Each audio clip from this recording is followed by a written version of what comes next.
Say, kids, what time is it? It's kind of like watching TV, but, in your car. Dark Side of the Stream on 104.7 The Cave. Mike, the intern, Jay Stevens in the studio. We're in. Is everybody We're in, baby. Yeah. So, this was Mike's jam. yeah, the last episode, Operation Odessa, was one of those times where Jay texts me and goes, Hidden bro, yeah, Hidden gem. Change the plan. So then over the weekend, I did the same thing to him, and I was cautious because there was a lot of subtitles in this one, and it got real deep. But Jay stuck with it. I did. He did it, and we watched The Devil Next Door on Netflix. Yeah, it was very interesting. Tough subject matter. Very tough. Yeah, tough subject matter, and just trippy, because you figure he's not the only one, for sure. Oh, we'll get into that, buddy. Oh, we'll get into that. There are a lot of layers to this onion, as you would like to say. Because a lot of immigrants came over. They came here layers. to work, and I mean, my grandparents were, my grandmother was from Finland and my grandfather was from Germany. Really? Yeah. Did not know that. Yeah. The interesting thing is we're getting sidetracked already. My great-grandfather fought as a German against the Americans, and my grandfather fought as a American against the Germans. Wow. His son. Yeah. Yeah, I guarantee you that wasn't the only family members that did that. Yeah. So this documentary deals with the man who went by the name John Demjanjuk. Yeah, something like that. Demjanjuk, yeah. We're going to call him John because I don't want to keep trying to say that name. Average Joe guy next door, family man. Worked at a Ford plant in Cleveland, and we'll get into that too. But for years and years and years, family man, had a wife, had kids, had grandkids. Yeah. Everyone had nothing but good things to say about the man. Loving, never raised his voice, never hit anyone, never screamed, never did anything bad. Never got in trouble, like just a nice, pleasant guy. And one day, he gets arrested and is being charged with being this guy who went by the name, or was called, Ivan the Terrible at a prison camp in Poland, and did some horrific things. They wanted to charge him with I think 100,000 counts of murder. Yeah, something crazy like that. And it just became this huge thing. The United States said, "We'll extradite him to Israel." They extradite him, and then as the lawyers would call, show trial begins, because up until this point in Israel, there were no cameras allowed in courts. Yeah, this was like the big OJ. This is the OJ case for them. OJ trial, and for a lot of reasons, because you still had survivors. I'm a little confused on what brought him on the radar. Was it the name, because he had It started with that card, the ID same card. name. Somehow, we got information from the Soviets or the KGB in the 80s, or actually it was the 70s, that there were some high-profile ex-Nazis in the United States. Now, that's where everything kind of starts to fall apart, because it was like, well, what's the point? Why would the KGB give us this? Well, then some would say because he was Ukrainian and they wanted to cause problems with the United States and Ukraine and all that stuff, and, a part of their scheme or whatever. Make no mistake, there were a lot of Nazis that found their way into the United States and that lived the rest of their lives without ever getting charged with anything. And we'll get into that too. High-profile jobs, yeah. But we got a lot of layers to go through on this Dark Side of the Stream, The Devil Next Door on 104.7 The Cave. Say, kids, what time is it? It's kind of like watching TV, but, in your car. Jay Stevens, Mike the intern, back in the studio on this Thursday morning. It's Dark Side of the Stream, discussing The Devil Next Door on Netflix. Now, a lot of layers, like I mentioned last break. Now, if you're not familiar with the story, this guy basically had worked as a Cleveland auto worker at the Ford plant for a long time. And now this is where I want to get into this, because he would end up being convicted of being Ivan the Terrible. Later on, while he was waiting to be hung, which, by the way, they built the gallows outside of his cell. Crazy. Insane. In 93, the Supreme Court on the appeal overturned the conviction because there were new testimony from guards that said this guy was the person. You had an eyewitness at one point who said that he'd actually killed Ivan in an uprising. Right. There were so many things. Reports of different eye color. If you're going to hang somebody, you got to know beyond a reasonable doubt. Now, that's where the situation, and we'll get into our thoughts about who we think this guy was in a minute, but I wanted to bring this up early because this was a big eye-opening thing for me.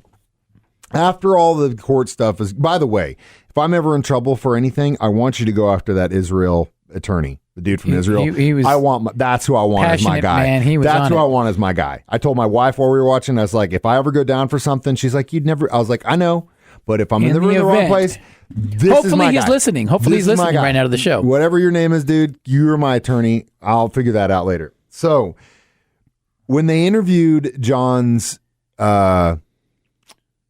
advisor or supervisor at the Ford plant, and they asked him about him, and he goes, I'm not going to tell you about John. What I am going to tell you is about all of the German, Ukrainian immigrants that came to work at the Ford plant. And there were a lot of them. And he said they would do their job, kept to themselves, and then they would disappear. Mm-hmm.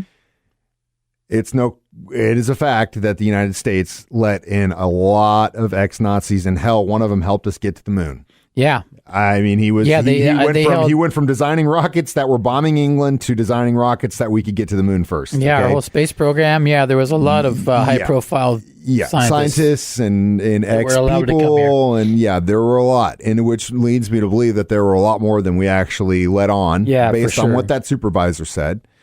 And it begs the question, well, what would you do if you were put in that position? Would you go along with the regime so you didn't die, or would you stand up for what was right and stop it? I mean, does that complacency make you guilty? Some would say yes, some would say no. In the case of this guy, I believe at least he was involved at a camp, and when the jig was up, he was like, well, yeah, I was there, but he was never going to admit. He would go to his grave never admitting that he worked. The interesting part to me was in the courtroom part when you've got that one guy's testimony, and it was riveting testimony, and he's like, "That's the eyes of the guy. That's the guy," and he wanted to walk over and look him in the eyes, and as he walks over to look him in the eyes, the guy reaches out his hand like to shake it, like, "Hey, man, I'm sorry." But he was doing stuff very trippy, man. But he was doing stuff like when he first got to Israel, and he goes "Shalom," and he smiles to everyone. This dude isn't Jewish. It was a trip. It was like he was playing it, and it was a trip. But let's get into that too, though. Actually, no. Let's get into the testimony stuff in the next break, because that's, I think, one of the most difficult things about this case and this story. Next on Dark Side of the Stream on 104.7 The Cave. Hey kids, what time is it? It's kind of like watching TV, but in your car. Mike the Intern, Jay Stevens, back in the studio on this Dark Side of the Stream, talking about The Devil Next Door on Netflix. So, like I mentioned in the last break, I think the hardest part about this whole story was you've got a group of people that were almost literally wiped off the face of the planet. Yeah. Okay. Yeah. And any survivor, whether their memory is jogged by what happened, senility, confusion. I mean, who would want to remember all this stuff that long ago? It's beyond me. But the thing is, like, you, at least personally, me, would never want to question anyone's story, whether it was truth or not, that went through this. Yeah. You know what I mean? And that's the hard part, because ultimately, especially when they overturned the conviction, that was what the Supreme Court said was, look, we feel sorry for you guys, but we can't believe your story over what we're seeing. Because I think in terms of legality, that's still, it would just be considered hearsay. You know what I'm saying? Yeah. Even though, it's probably true stories, because this is some crazy stuff that these people endured. But when it comes to the legal part, and especially because there were some flaws like the paperwork, Paperwork. Some that forgery they probably had forgery on happened, the cards. whether it was on purpose or not. They found blank cards like this that were filled out. The handwriting was weird. The eye color was weird. But this was all stuff that came out. Now, I thought it was real dirty of the OSI to sit on this information. Right. When These you're guys talking found about this stuff in the trash, you're man. talking about this. Well, props to that lady for who was holding the trash. stealing trash No bags of reason to do paperwork. it Yeah. other than her interest in the case. Right. That blew my mind. Had she not done that, OSI would have never said a word. And still to this day, the managing director was like, well, if you don't ask, you don't get. And I'm like, you're talking about somebody's life. Whether he was or not, Yeah. we are tough, owed due man. process, correct? Right. That's the problem. And that's here. the problem, man. OSI, That's dude, the like I get problem it. here. Like you can't you want to make sure justice is served, and I get that, but man, you got to be on the up and up. And if you have stuff that casts any kind of doubt on whether or not this person's going to hang or not, you need to bring it up. Yeah, but they don't do that, and that still continues to this day. You see a lot of stuff with that, with the Innocence Project and stuff. Yeah, it's they crazy. sit on evidence and stuff that they don't. If they don't ask for the evidence, we don't give it. A lot of that, and it is what it is. It's everybody's just trying to win. And I get that, but justice doesn't get served if it's not served to the correct person. So just because you've got someone that's serving time because they are accused of it doesn't necessarily mean justice is carried out. A possible case of mistaken identity. Really. So, what do you think happened? You think he was Ivan the Terrible? I don't know. When all is said and done, I don't know if he was or not. Part of his story didn't match up either, is the problem, So I don't know. I do think that he was maybe just worked there. I think that you have the same view, that maybe he was a guard. I think he more than likely was a guard at these death camps. And it's kind of like, it'd be like if you were one of the Capitol rioters, right? Right. And you kind of look like a guy who actually went into the building and like did stuff. But then they got didn't do that, and but you like, were outside. But you were there, so you were part of it, but you didn't really do anything. Like, you were just part Jay, of it. you kind of look like that Viking yeah, dude. If you put face paint Right. on, and so you're going to deny it all the way. Because if you say, well, I was there, but I didn't do anything wrong. You're kind of guilting you were part yourself. of this thing. So do you think that he maybe didn't agree with what was happening at the time, but like you said, was kind of forced to do it? It's because I have a feeling if these guys that were, hey, you guys are going to be guards here. Some did, I'm sure. If some said, no, we're not doing that, they probably got killed. Well, yeah, right? and their family did too. And I get so that. they probably had to go along with it, and he probably didn't agree with it. And it almost seems like maybe he just blocked that part out of his mind. And in his mind, he did nothing wrong. Like a lot of the in guys his that mind, did he did nothing wrong. Yeah, I was just doing a job. I didn't kill anybody. I just did my job. Yeah, but again, complacency is... Oh, yeah, of course, it's still what probably guilty.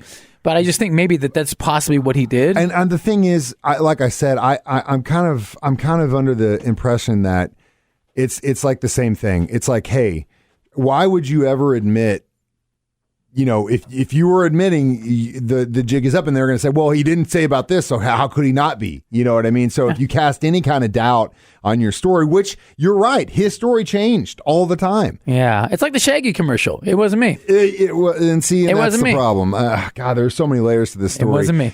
We'll try and pin down the middle, but definitely talk about what we're going to watch next. I got what we're going to watch next because this segment made something trigger in my mind. Awesome. Hopefully it's a happy story next. No, it's not. It kind of is. It kind of is. Happy ending. Happy ending.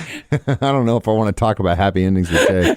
Dark Side of the Stream on 104.7 The Cave. Say, kids, what time is it? It's kind of like watching TV, but in your car. Jay Stevens, Mike the Intern, back in the studio one more time. Dark Side of the Stream. So, documentary, Devil Next Door. It's a, 5-part series, I think? It was like 5 episodes? I think it was 5, yeah. About an hour long. Definitely worth watching. You get to see, the prosecution and the defense of this guy, and how, he also lucked out that his daughter's husband just jumped on board. That guy was like all about it, helping that family out. Yeah, and you figure when somebody is accused, whether it's false or not, but someone's accused, the money that it takes to defend yourself, and then that money runs out, whereas the states have unlimited money, or the courts, Yeah.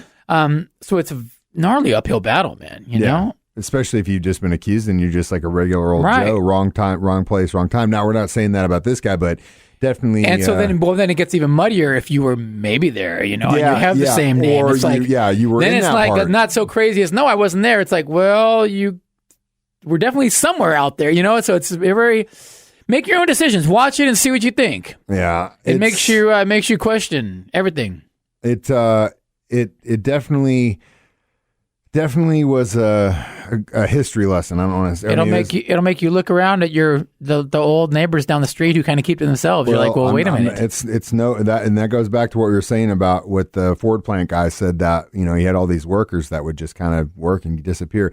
Henry Ford was a Nazi sympathizer, so I'm just going to leave that out there. Just keep that in mind. Oh, there you go. Yeah, all the way. So anyway. Next documentary, it's Jay's turn. We promise we won't make any changes. The Long Shot. The Long Shot. Which is another case of somebody getting accused of something he didn't do. And the amount, the deck was stacked against this guy, and the amount of lucky things that had to happen in order for this guy, it's amazing.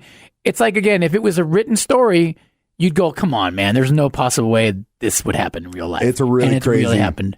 Yeah. I know the story. I haven't seen the documentary. Oh, you haven't seen the documentary? No, it's good. I'm ready. Yeah, it's really good. I've known the story for a while. It's really good. It's another one where somebody's accused, and he's like, look, it wasn't me, and the clock is ticking, and it's amazing the amount of evidence that just luckily gets stumbled upon. It's a hard thing, justice, isn't it? Justice is hard. Legal system is hard, but you're right. If you get accused, the cards are stacked against you. Yeah, which it shouldn't be like that, but it is. Shouldn't. It should, again, be innocent until proven guilty, right? not guilty until proven innocent. But that seems like the way it is these days. Jay, you have a good one. Yay. Keep your nose clean.